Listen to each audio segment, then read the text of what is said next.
rata-rata bercerita tatanan dunia baru ini tidak ada langkah atau berhenti di tempat, paling-paling ibaratnya mengundang para taruhlah kepala suku lah, taruhlah para ulama mungkin dengan ulama gitu, lalu nanti dukun mungkin dengan dukun, dengan referensi tertentu, ini mungkin sudah sampai kepada titi wanci, titi wanci, titi wanci. Itu saya ibaratnya dengungan kata-kata tanah Jawa wis titi wanci deh, Bali marang Jawane ini sudah banyak banget.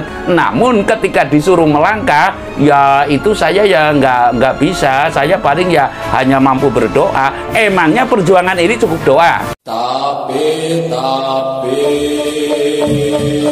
ulo salam yo atur bagyo wis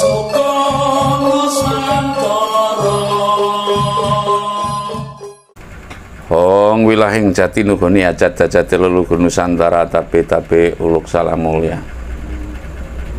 Saya sering sekali mendengarkan beberapa literasi atau kata-kata orang, baik di dalam perjalanan spiritual saya, di sela-sela perjalanan spiritual saya, maupun di kelompok-kelompok tertentu, organisasi, dan pula di tengah-tengah masyarakat. Itu kalau anak muda masih mending, artinya anak muda itu bercakrawalannya kan cara tembang anunya dari mijil itu masih megatro, belum sampai ke tingkatan megatro. Dandang gulo atau durmo penantang, montong ibaratnya kalau tembung kuna itu ngembang gedang itu kan montong, metontong penotong itu masih mending.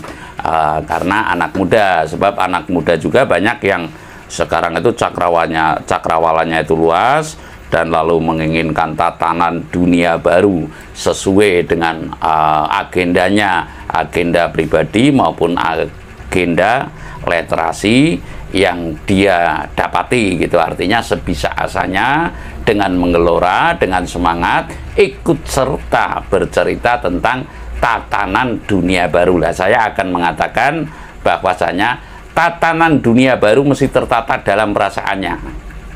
Tatanan dunia baru mesti tertata melalui sejarahnya.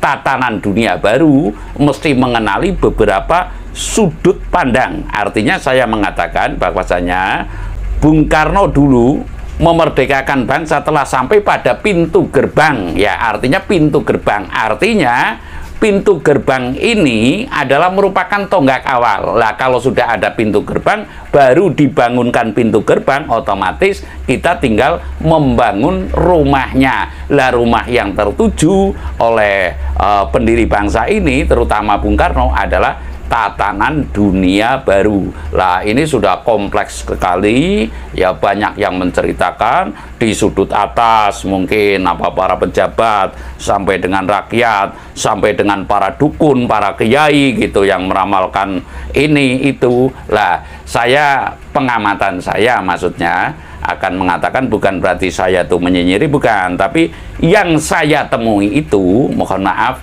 yang saya temui itu selama ini baru hanya sebatas rencana dan kata-kata. Sekali lagi saya mengatakan tatanan dunia baru ini rata-rata baru hanya sebatas rencana dan kata-kata. Loh, mengapa saya mengatakan demikian? Karena yang saya jumpai, jangankan berani berkorban dan berani melarat untuk rakyat, ya, untuk bangsa dan negara, hidup sederhana saja sekarang sudah pada kesulitan dan rata-rata tidak mau. Lah inilah yang saya katakan bahwasanya rata-rata bercerita tatanan dunia baru ini tidak ada langkah atau berhenti di tempat, paling-paling ibaratnya mengundang para taruhlah kepala suku lah, taruhlah para ulama mungkin dengan ulama gitu, lalu nanti dukun mungkin dengan dukun, dengan referensi tertentu, ini mungkin sudah sampai kepada titi wanci, titi wanci, titi wanci. Itu saya ibaratnya dengungan kata-kata tanah Jawa wis titi wanci deh, Bali marang Jawane ini sudah banyak banget.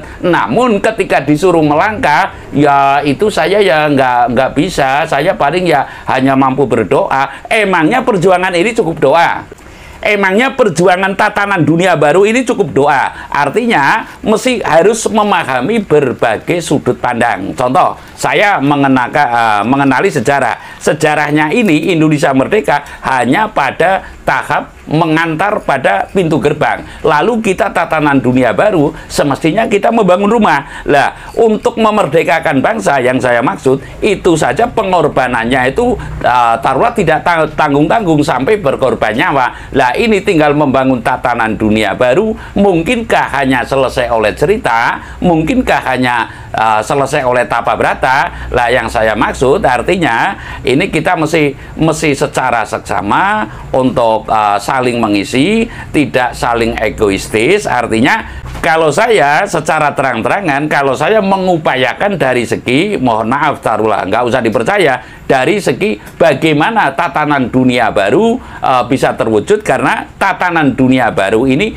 diperlukan wahyu. Artinya saya memantau perjalanan wahyu ini akan kemana, dan lalu otomatis wahyu ini ada sebuah jabarannya. Contoh, mungkin baru saya yang mengatakan bahwasanya kalau salam Indonesia ini adalah Hong wilaheng jati nuhoni hajat-hajat leluhur Nusantara tabe-tabe uluk salam mulia. Lah, ini diantaranya yang sewajibnya saya menyampaikan, walaupun ini masih taruhlah terasa asing ya, terasa asing karena ini belum pernah terlantunkan oleh siapapun dan dimanapun, mungkin ini masih terasa asing terdengarkan lah. Yang maksud saya, maksudnya kita itu secara sesama jangan saling egoistis, jangan apalagi menvonis ya, kan ada itu menvonis, ini saya sudah menjadi satria piningit, inilah saya yang akan menata dunia baru. Lah, ini apakah tidak omong kosong? Yang saya maksud hal-hal seperti inilah yang tidak patut disampaikan atau kurang pas disampaikan, yang memberikan, mohon maaf taruhlah, hanya cerita-cerita belaka, hanya rencana-rencana belaka, hanya kata-kata belaka yang nantinya tanpa kita sadari akan membangun benang kusut. Sekali lagi, tanpa kita sadari akan membangun benang kusut dalam tujuan leluhur yang dominannya untuk membentuk tatanan dunia baru di Indonesia dengan Pancasila. Ya, sekali lagi, dengan Pancasila membangun tatanan dunia baru di Nusantara ini nanti akan menjadi benang kusut. Lah, yang saya maksud, merdeka saja itu tebusannya adalah toh jiwa, toh raga, toh banda ya, toh tapa berata. Lah, inilah yang diperlukan untuk terwujudnya tatanan dunia baru. Semestinya toh jiwa raga, toh banda, sampai dengan segalanya kita mesti berani memperjuangkan untuk sampai terwujudnya tatanan dunia baru. Lah, ini yang semaksud saya, bukan saya mengkritisi atau saya mengego diri gitu, enggak. Namun saya ingin ada sebuah kesamaan. Janganlah ini cerita tatanan dunia baru sadengah papan anggone cerita. Sadengah papan anggone cerita artinya di sembarang tempat kita bercerita, kita melalui website, termasuk saya melalui YouTube dan sebagainya, tapi tidak ada tindakan nyata. Sebab sekali lagi, berdoa saja juga tidak cukup, melangkah dohir saja juga tidak cukup. Jadi kita perlu sebuah keseimbangan, sebuah balance ya. Artinya tatanan dunia baru ini juga perlu modal. Lah, sekarang yang saya temui rata-rata tidak mau modal, namun maunya dimodali. Loh, kalau saya jauh mana? Kalau boleh saya tahu, warisan saya, walaupun seberapapun saya punya warisan, habis untuk urusan ini. Dan saya akan selalu mencerminkan yang terbaik, dan saya di antara orang yang telah mengatakan berkali-kali, saya adalah orang yang tidak ingin kaya. Mengapa saya mengetahui? Karena kalau mengetahui dirinya sendiri, niscaya akan takut dengan kekayaan itu, karena kita segala sesuatu dimintai pertanggungjawaban oleh alam, oleh Tuhan Yang Maha Esa. Jadi pada prinsipnya saya mengatakan legenda atau tujuan tatanan dunia baru, taruhlah dikatakan legenda, nggak apa-apa ya, tujuan tatanan dunia baru ini jangan sampai dipenuhi dengan kenyas godong tok. Artinya hanya omong kosong, hanya sebatas wacana dan cerita-cerita, sehingga nanti ini menjadi benang yang kusut tanpa disadari, menambah benang kusut dalam tujuan leluhur ini. Yang saya maksud, kita secara seksama ya, dari segi pejabatnya, rakyatnya, terus dukunnya, kiainya, semestinya kita melaju secara seksama bagaimana terwujudnya tatanan dunia baru, tentunya menurunkan konsep-konsepnya, ilham-ilhamnya, dan saya akan menyampaikan sedikit, diantaranya adalah Uluk Salam Indonesia, diantaranya lagi adalah tatanan dunia baru di Nusantara ini adalah nantinya mesti menyelenggarakan ideal pemukiman. Nah, ideal pemukiman yang saya maksud adalah semua ini tanah milik negara, sedangkan setiap rakyat diberi 50 ubin. Kalau sekarang 50 ubin itu ukuran Banyumas ini adalah 14 meter persegi kali 50. Untuk sawahnya juga 50 ubin. 50 ubin itu yang 14 kali 50, taruhlah itu di jumlah ketemunya berapa, dan saya kata leluhur, manakala ini terselenggarakan, itu adalah hak bagi tiap-tiap kepala keluarga untuk bisa menyelenggarakan kehidupan yang mapan, kehidupan yang mandiri, adalah semua tanah hanya untuk ditempati, namun tidak untuk diakui. Lah, sebagaimana ini adalah konsep leluhur. Contoh sekarang di Yogyakarta masih berjalan. Intinya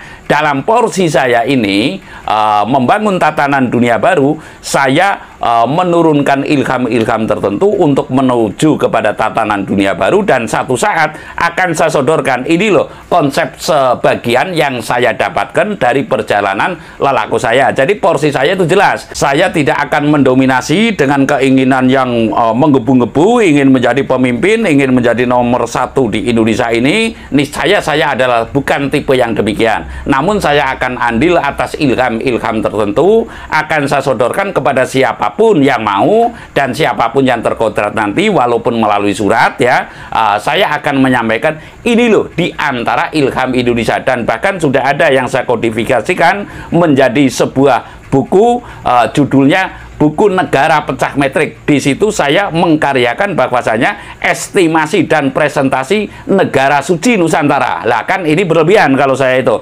Namun ketika nanti sudah saatnya, niscaya ini adalah bukanlah hal yang berlebihan, dan saya mengatakan sekali lagi bahwasanya tatanan dunia baru itu perlu modal. Tatanan dunia baru itu perlu modal dalam arti mental dan tekad yang bulat, tidak hanya sekedar dicerita, di kata-kata yang menyebabkan saya kalau ngomong itu semua masih tahap kenyas godong tok atau kemeranyas omong etok. Saya rasa demikian. Terima kasih. Sanur Bali.